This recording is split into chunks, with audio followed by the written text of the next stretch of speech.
Secrets of the C-Suite, the podcast, is for anyone interested in leadership and the wins, losses, and lessons of being an executive. We are two women who have successfully navigated C-Suite roles and are sharing our experiences. We will be bringing on guests to tell their stories and want to spark honest conversation and discussion, which may include swearing and lots of laughs. Join us on this adventure.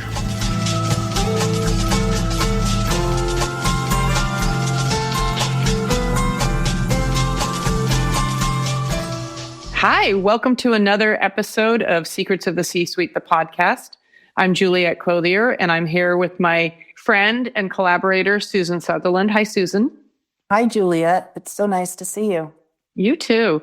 This is going to be one of the Susan and Juliet conversations. We don't have an external guest today, but we're going to be each other's guests. So we're going to talk about a couple things. One of the things that we thought about earlier today and had a conversation about is that we're acknowledging that we are 100 days into the second term of Donald Trump and the Republican disaster. And we want to talk a little bit about that and what it means in our worlds and what we're thinking about. We also want to talk about the hope that we see out there, which I think we all need at this point. And then also how we deal with toxicity in leadership, because that's definitely what we're seeing.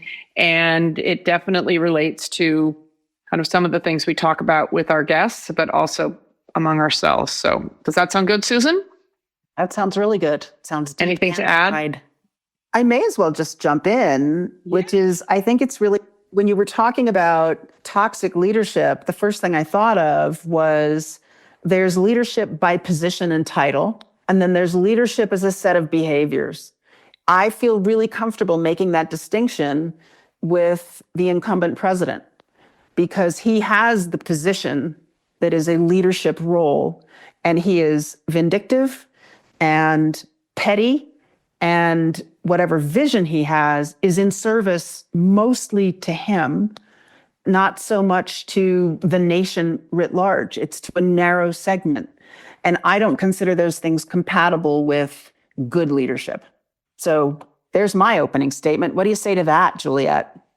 I say 100%. And just your description of that is triggering for me because I've been in a situation like that in my own leadership. When I was first coming up into the C-suite, I wasn't in the C-suite yet, but I had a boss that was vindictive, that looked for your weakness, that put you down and knew exactly what buttons to push and to make you feel small so that they could feel big.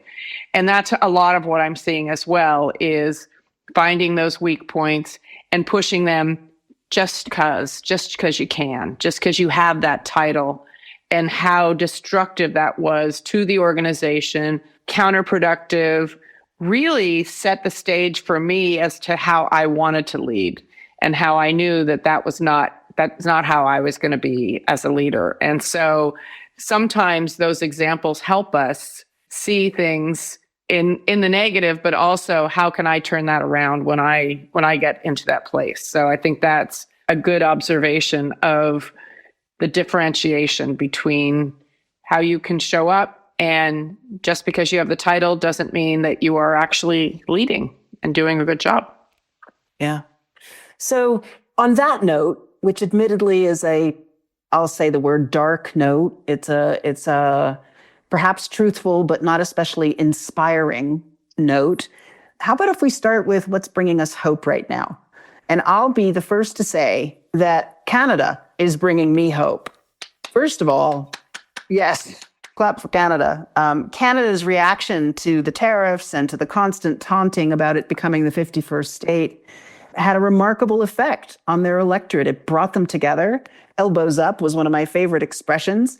And instead of having a conservative government, they turned around and blew them out. Okay, it was a close election. It wasn't like a huge landslide, but the conservatives were expected to win after Trudeau stepped down.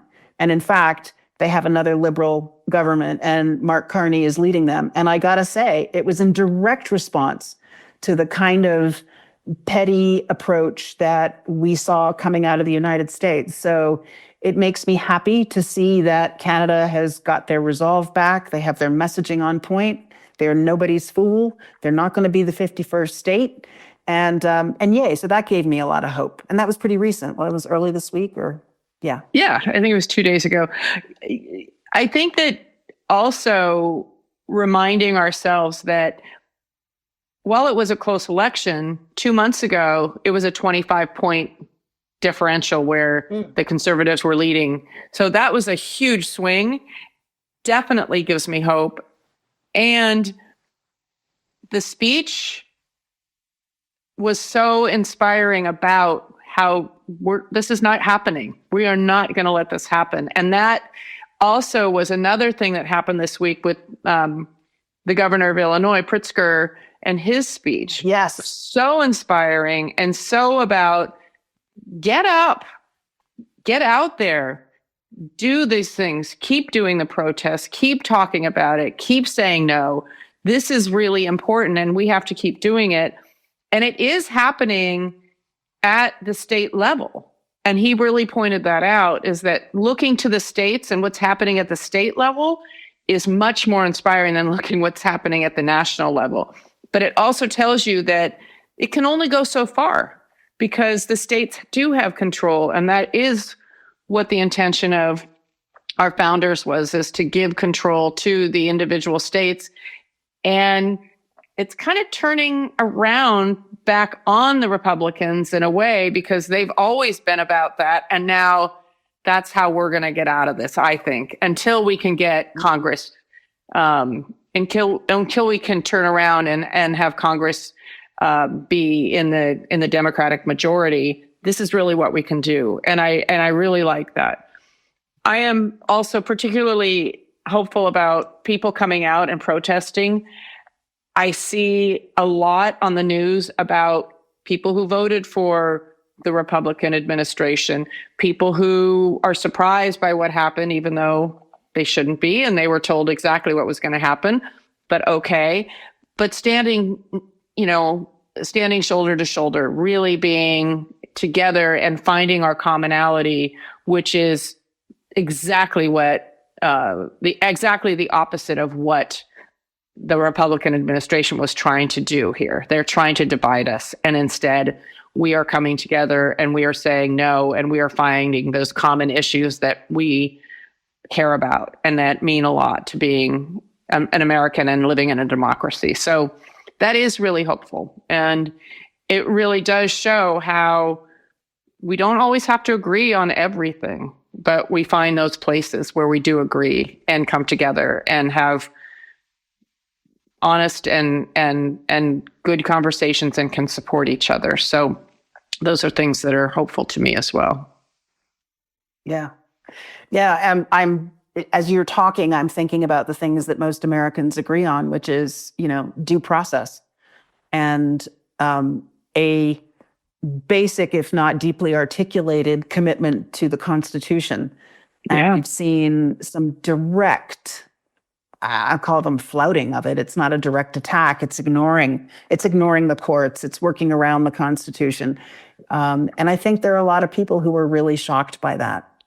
Yeah. Really shocked by that. So that too gives me hope. One of the things that you and I wanted to kind of touch on today's podcast is how an individual or individuals can get brave.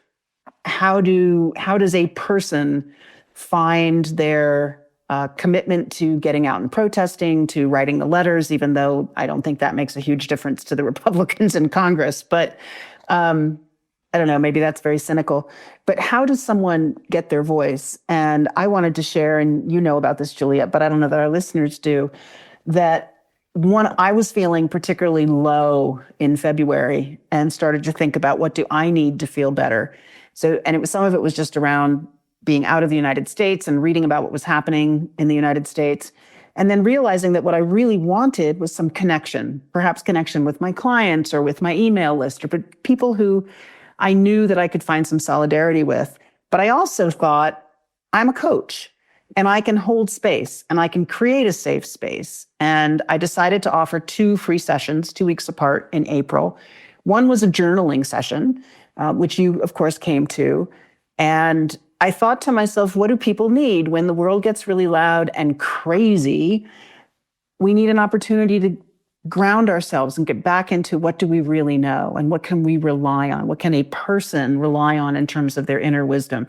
And that's why I had a journaling class session. And then the second thing I offered was a grand experiment. It was what I called a rant and release party. It was Leaders Unfiltered. It was come and rant and get all the crazy that's in your head out of your head. And then we'll celebrate you for ranting. And that'll be the end of it. Like we're not processing stuff. We're not going to try to fix it. We're not going to try to coach you through it. And what struck me about that, there are 2 things that I want to call out here. One is that so many people that I reached out to say, hey, I'm doing this thing. You want to come? Said, oh, I love the idea of a rant and release party. That is so great. It's so needed. Long pause. But I'm not coming. Last thing I need is for someone to hear what I have to say in a Zoom call and it gets back to my employer or whatever. And I thought that was such a fascinating response. And these are from leaders who have positions, they have power, they probably feel pretty safe in their jobs. So I took a note of that. And the other thing that I took note of, so that's a question for me, is how do people get comfortable? And I could create a safe space, but apparently not enough of a safe space. And if you don't feel safe bitching on a Zoom call, where else don't you feel safe? What other part of your voice are you not being explicit about? Is it feedback to your boss about the direction of the company? Is it getting out on the streets to protest if you think something is wrong or bad on our government? So that's just really held me thoughtful. So from a coach perspective, how do I support people to find their voice and feel comfortable, maybe not comfortable, practicing stretching themselves to using their voice for good, to their vision of good? And I think that's a pretty noble cause when I think about that. The other thing, my coach gave me a challenge when I started offering these 2 things, was she said, okay, you're going to send an email every day to your email list, which horrifying thought, and to post every day on LinkedIn. So I had to come up with how was I describing these sessions and what were they for? And I had to do it so that it was different every single day. And here's what I learned. I learned that the more I did it, the less worried I got about how it would land with people. It would land with the right people. And then I also thought, look at me. I actually feel pretty strongly about doing something, about both helping people find their voice, but also using my own voice. The practice of standing up every day and saying, I'm doing this thing, and here's why it's a good thing, and here's how it could help you if you want to come, has given me some spine. Now, what I do with that is a whole different question, because I'm so tired from doing all that work last week. I do need a little bit of a break from constantly posting. But I did have this remarkable effect of both wondering, how can I, as a coach in the world, support leaders to be more comfortable with their voice and their power for themselves and for their communities and for the country? And how can I use my voice in the world to evoke change or influence the world so it's maybe better according to my values and vision? And I got to say, to me, that's an incredibly hopeful and powerful set of learnings for me. I can feel that it's going to be lasting in some way.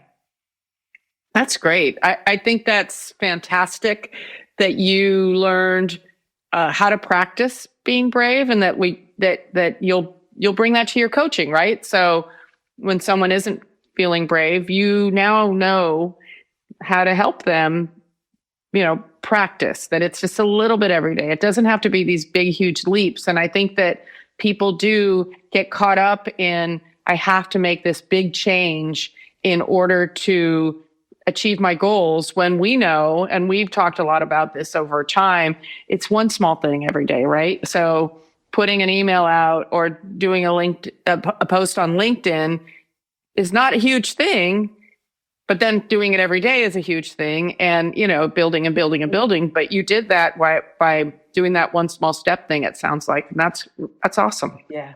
I love that. Yeah. And I loved your post and your LinkedIn and your emails, because it was like, oh, Susan's reaching out to me. And I do really like that. And sometimes but I mean, some people are going to read it. Some people aren't going to read it. You may read it every other day. You might be like, oh, this is happening. And I think that's really cool. I think also one of the things we've talked about here, and I feel like I'm going off on a little bit of a tangent, but the reason people aren't brave, the reason people hold back, and I'm finding this a lot in my coaching, is being afraid to get fired, being afraid you'll be fired. And living in that space, and I'm starting a new job next week where I'm going to be in charge of a lot of things, and really want to create that safe space for people so they feel like they can say something and not be afraid of getting fired. And I think that's kind of where we go back to that kind of Maslow's hierarchy. We get down to the basics, like, I need this paycheck. I cannot risk this paycheck, which is a terrible way to live. And I know I lived there a lot when I was younger, and it's awful. So creating that safe space juxtaposed with ensuring that people are constructive in their bravery. In other words, it's not a bitch session. And I like the rant and rage. I mean, was it rants and release? But also it being, I am frustrated. I have these problems. I don't like the way things are going here. And here's something I've come up with, even if it's not even a good solution or it's not a viable solution, but that somebody's taking responsibility and saying, I'm not telling you, you have to fix this. I have some ideas on how to fix it. And that's one way that I think is important when we talk about creating that safe space in these work environments. And also that people feel and understand the time and place, and have that, as we've talked about too, emotional maturity. So What am I bringing to the room? My frustration over something else that has nothing to do with this, or this toxic environment that I was in 2 jobs ago is now kind of rearing its ugly head, and I am bringing it to this organization. So those are the things I'm thinking about in terms of just managing people and creating that safe space, but also holding people accountable and responsible for what they're bringing to the situation. Yeah. As you're talking, I'm thinking about, wow, that's just right next week that you're going to have this whole new adventure. And the day this drops. Yeah. The day this episode drops will be my first day. Grist for the mill for our podcast. We'll have more, I don't know, maybe we will or maybe we won't. But I do want to make an observation. I'm going to come back from your tangent and talk about this podcast, because we're in the middle of season 2. We're approaching the end of season 2. We decided at the end of season 1, which was right when we knew that there was going to be a Trump administration again, that we wanted to focus on women for all the reasons that you can imagine, that was our focus, but in direct relationship to the results of the election.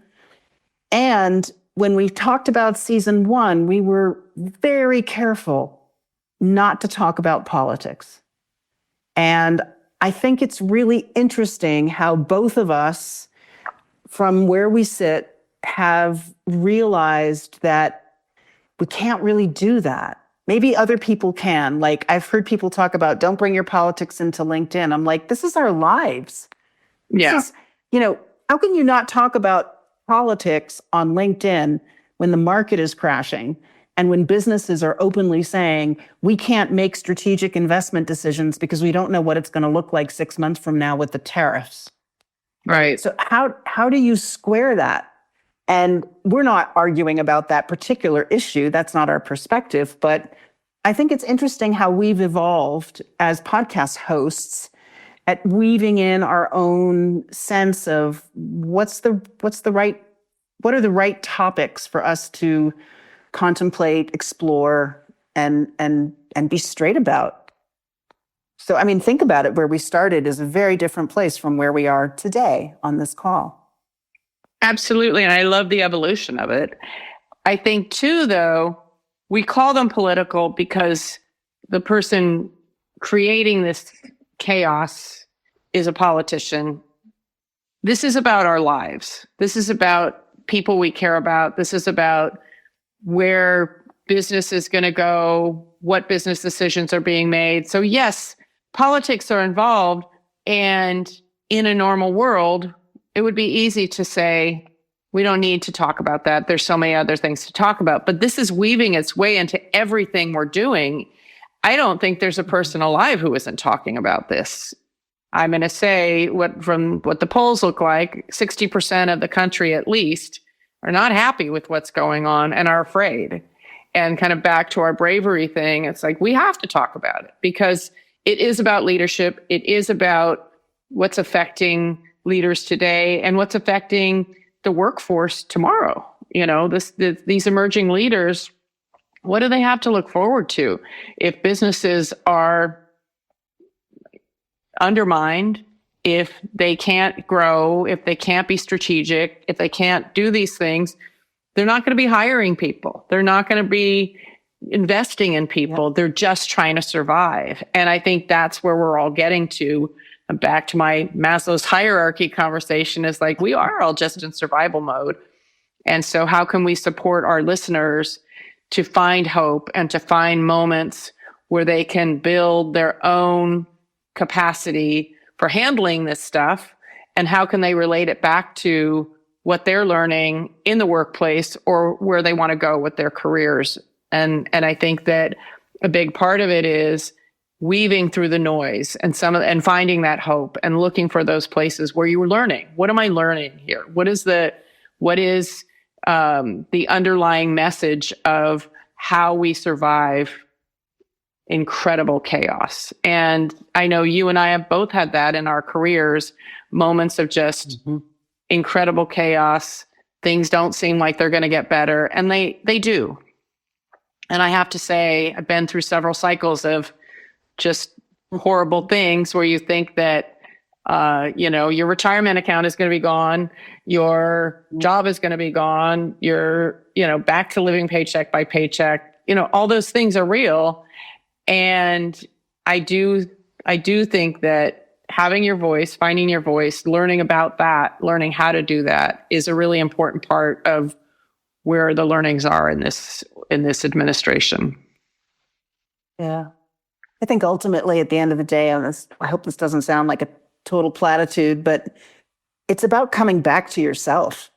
Like part of what I find so intolerable about what's going on is that my values are screaming. It feels wrong. And I think what I'm seeing is people now responding on a visceral level to having their values trounced. And that gives me hope, because then people are responding from a deeply grounded belief system. What do you care about? You care about living in a civilized world where people are generally kind to each other, and there isn't an us versus them the way things are. So it gives me some hope to that, to think that way. But also at the end of the day, that's really how we have to navigate. The only thing we get to come back to, as I tell myself when I'm doing my meditation, is the breath and the body and the next right thing. Right? Yeah. So yeah, maybe platitude, but. Well, it's true. And I think wrapping this up with a challenge to our listeners of where can you be brave today? What's one small thing you can do to be brave? What are you in control of? Because there's so many things that you're not in control of, and really coming back to yourself. What do you have to offer the world? What do you have that can't be taken away from you? And that is those things: your breath, your experience, your love and care for other people, And that can't be taken away. And so really finding those places where you have control and you have the ability to find hope and bravery in those moments. And then what's those one small things you can do each day that's going to help make your life better and the lives of people around you? Maybe that's even more platitudes. I was thinking about, I can't remember who said it, but and perhaps many people have said it, which is you should get in the habit of taking one risk every single day. Do something that scares you every single day. And I think there's so much truth to that. So it's not necessarily about taking political action every day or standing in front of a tank in Tiananmen Square, but it is about doing something that stretches your sense of what you can do daily. And I think that's what I learned with my, I don't know, somebody would think this is terribly brave, is to send an email every day for 2 weeks, but it really did stretch me.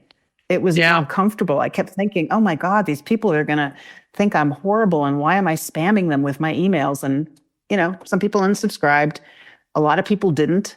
And mostly what it did for me was get me a little less caught up in what people are thinking about me and feeling a little more capable of pushing my own envelope, pushing my own edges. And I think that's the thing about taking a risk every day or doing something a little bit scary every day. Yeah. Not that I do it, but I'm just saying.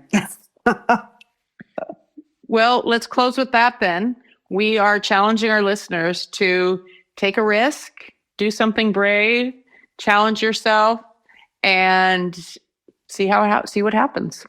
Let us know.